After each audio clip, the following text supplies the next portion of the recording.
దేశం అంతరిక్ష రంగంలో ఒక్క మెట్టు అధిగమిస్తుంది. ఇప్పుడు గగన్యాన్ దిశగా దూసుకెళ్తుంది. మానవ సహిత అంతరిక్ష యాత్రలు చేపట్టేందుకు రంగం సిద్ధం చేసుకుంటుంది. ప్రధాని మోదీ చెబుతున్నట్లుగా అమృత కాలంలో అంతరిక్ష రంగానికి అమృత గడియలు వస్తున్నట్లుగా ఉంది.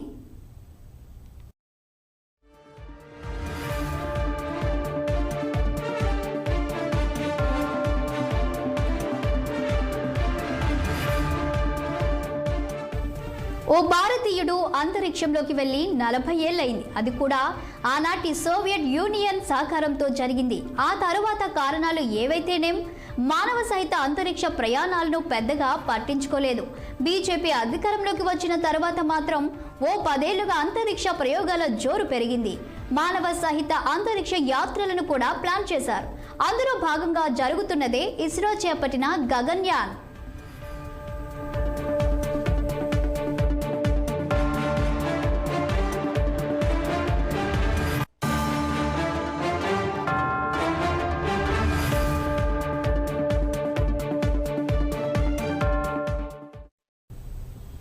ఇస్రో చేపట్టిన మానవ సహిత అంతరిక్ష యాత్రలో పాల్గొనే వ్యోమగాముల పేర్లను ప్రధాని మోదీ ప్రకటించారు. దీంతో ఈ కార్యక్రమానికి మరింత జోష్ వచ్చినట్లయింది. భారత వాయుసేనకు చెందిన గ్రూప్ కెప్టెన్లు ప్రశాంత్ బాలకృష్ణ నాయర్, అంగద్ ప్రతాప్, అజిత్ కృష్ణన్, వింగ్ కమాండర్ సుభాష్ శుక్లా ఈ వ్యోమగాముల్లో ఉన్నారు. భారత నేలపై నుంచి దేశీయ వ్యోమనౌకలో అంతరిక్షంలోకి వెళ్లనున్న మొదటి భారతీయ బృందం ఖ్యాతి వీరికి దక్కనుంది. ప్రధాని నరేంద్ర మోదీ చెప్పినట్లుగా ఈ దఫా అంతరిక్ష యాత్రకు ఎంతో ప్రాధాన్యం ఉంది. కౌంట్ డౌన్ జరిగేది ఇక్కడే, వాళ్ళు వెళ్లే రాకెట్ కూడా మనదే.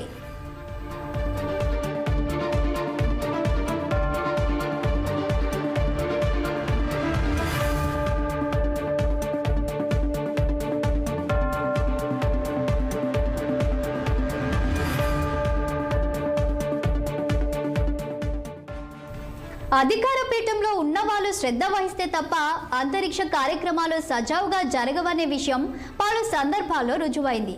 గగన్యాన్ విషయంలోనూ అదే జరిగింది. గగన్యాన్ ప్రాథమిక అధ్యయనాలు 2006లోనే ప్రారంభమయ్యాయి. 2 అంతరిక్ష యాత్రికులను ఒక సాధారణ క్యాప్సూల్లో తీసుకెళ్లే అంశాన్ని ఈ సందర్భంగా పరిశీలించారు. 2007లో ఈ ప్రాజెక్టు మొదలైంది. 2008 మార్చిలో డిజైన్ను ఖరారు చేసి ప్రభుత్వానికి సమర్పించారు. 2009 ఫిబ్రవరిలో అనుమతులు మంజూరయ్యాయి. దీనికి 10,000 కోట్ల రూపాయలు ఖర్చు కాగలవని, 2024 నాటికి ప్రాజెక్టు పూర్తి అవుతుందని భావించారు. ఆ తరువాత ఈ కార్యక్రమానికి నిధుల కొరత ఎదురైంది. ఎట్టకేలకు 2017లో ఈ ప్రాజెక్టు ఊపందుకుంది.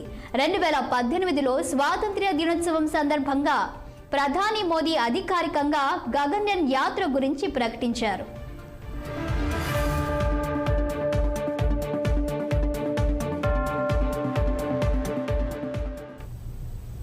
కేంద్ర ప్రభుత్వం అండగా నిలవడంతో ఇస్రో తన ప్రయోగాల జోరును పెంచింది. భూ దిగువ కక్షకు మానవ సహిత అంతరిక్ష నౌకలను తీసుకెళ్లడంలో భారతదేశ శక్తి సామర్థ్యాలను ప్రదర్శించడం ఈ ప్రయోగం లక్ష్యం. ఈ ప్రయోగం ప్రయోజనాలు ఎన్నో ఉన్నాయి. అంతరిక్ష రంగంలో సుస్థిరదాయక ప్రగతి, తక్కువ వ్యయాల్లో మనుషులను, రోబోలను అంతరిక్షంలోకి తీసుకెళ్లడం, ఆధునిక టెక్నాలజీల సామర్థ్యం, గ్లోబల్ స్పేస్ స్టేషన్ అభివృద్ధిలో ఇతర దేశాలతో కలిసి పనిచేయడం లాంటివెన్నో వీటిలో ఉన్నాయి.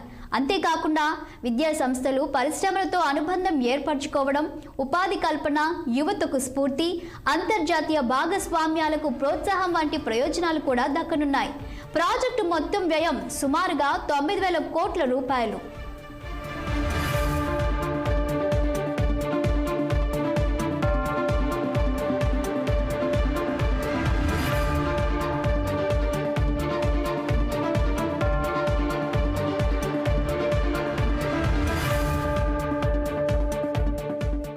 గత 10 ఏళ్లుగా దేశం అంతరిక్ష ప్రయోగాల్లో శరవేగంగా ముందుకెళ్తుంది. బీజేపీ అధికారంలోకి వచ్చిన 10 ఏళ్ల కాలంలో ఇస్రో మొత్తం మీద 400 ఉపగ్రహాలను ప్రయోగించింది. అంతకుముందు 10 ఏళ్లలో ఇస్రో ప్రయోగించిన ఉపగ్రహాలు 33 మాత్రమే. దేశంలో ఇప్పుడు 200 స్టార్టప్స్ అంతరిక్ష రంగంలో పనిచేయడం ఓ విశేషం. కేరళ పర్యటన సందర్భంగా ప్రధాని మోదీ 3 ముఖ్యమైన అంతరిక్ష ప్రాజెక్టులను ప్రారంభించారు. శ్రీహరికోటలో PSLV ఇంటిగ్రేషన్ ఫెసిలిటీ, మహేంద్రగిరిలో నూతన semi cryogenic integrated engine and stage test facility, తిరువనంతపురంలో ట్రైసోనిక్ విండ్ టన్నెల్ వీటిలో ఉన్నాయి. మొత్తం 1800 కోట్ల రూపాయల వ్యయంతో వీటిని అభివృద్ధి చేశారు.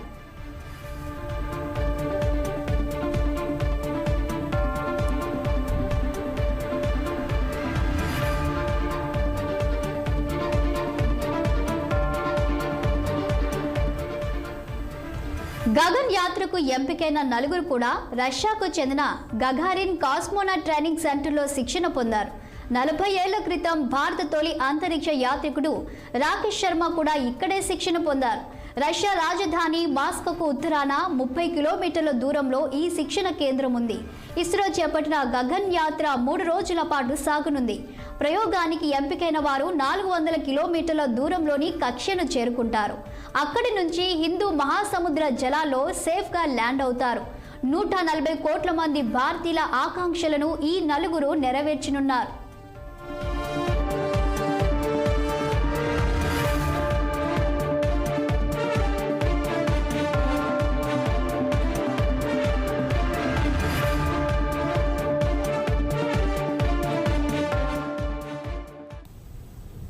నెహ్రూ హయాంలో 1962లో Indian National Committee for Space Research ఏర్పడింది. 7 ఏళ్ల తరువాత 1969లో ఇందిరాగాంధీ హయాంలో అది ఇస్రోగా మారింది. నాటి నుంచి ఇప్పటి వరకు 89 లాంచ్ మిషన్స్ చేపట్టింది. 2014లో మోదీ ప్రభుత్వం ఏర్పడిన నాటి నుంచి ఇస్రో వివిధ లాంచ్ వెహికల్స్ను ఉపయోగించి మొత్తం 47 లాంచెస్ చేపట్టింది. మన్మోహన్ ప్రభుత్వ హయాంలో ఈ సంఖ్య 24గా మాత్రమే ఉండింది. వాజ్పేయి హయాంలో 6 ప్రయోగాలు జరిగాయి. ప్రధాని పివి నరసింహారావు హయాంలో 5 ప్రయోగాలు జరిగాయి. మోదీ హయాంలో చేపట్టిన 47 ప్రయోగాల్లో 3 మాత్రమే ఫెయిల్ అయ్యాయి. అవి ఆయా ఉపగ్రహాలను కక్షలోకి చేర్చలేకపోయాయి. చంద్రయాన్ 2 పాక్షిక విజయం సాధించింది.